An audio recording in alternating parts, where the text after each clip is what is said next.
Hello and welcome. I'm Craig Harrington, and today's topic is import complaints being sent to the White House.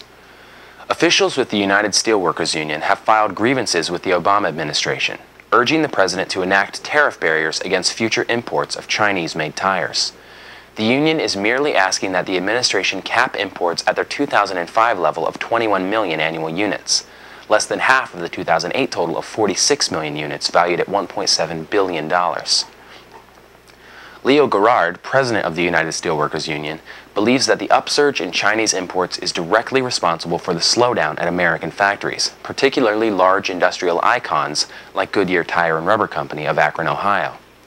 The United Steelworkers Union represents 15,000 tire workers and 13 plants nationwide. It is a well-documented fact that China employs extensive government subsidies, currency manipulations, and import quotas on goods originating in the U.S. The United States, on the other hand, employs virtually none in its own defense, and during the previous administration, every opportunity to enact a restriction was ignored by the White House. President Obama's recent track record on international commerce leaves little hope for the grievances of the Steelworkers Union, or any other American industrial group for that matter.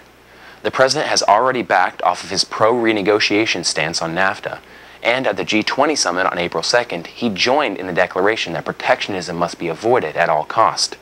His stance on this tire issue will be a key indicator for his approach for the rest of this term in office. Unfortunately, the outlook is not good.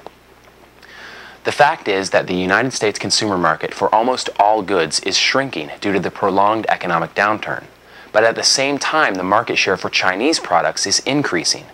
The tire industry is just one of many which is being victimized by Chinese trade aggression coupled with the recession. The United Steelworkers Union is asking that the government-sponsored corporations in China be the ones who suffer the burden from this market, instead of American companies and American workers. The proposed quota program being called for would expire after just 3 years and would have incremental increases of 5% annually, allowing more tires to come in each following year.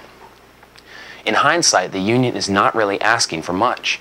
Unfortunately, they are probably better off expecting nothing in return. After receiving the petition, the United States International Trade Commission will have 60 days to investigate the claim and make a recommendation to the president. An approval of the quota would likely foster a flood of new petitions from other industries around the United States. Disapproval would simply fall in line with the previous free trade agenda of the past 3 decades. Instead of focusing so much on being conciliatory and focusing on international cooperation, the White House needs to take a firm stance in support of American industries.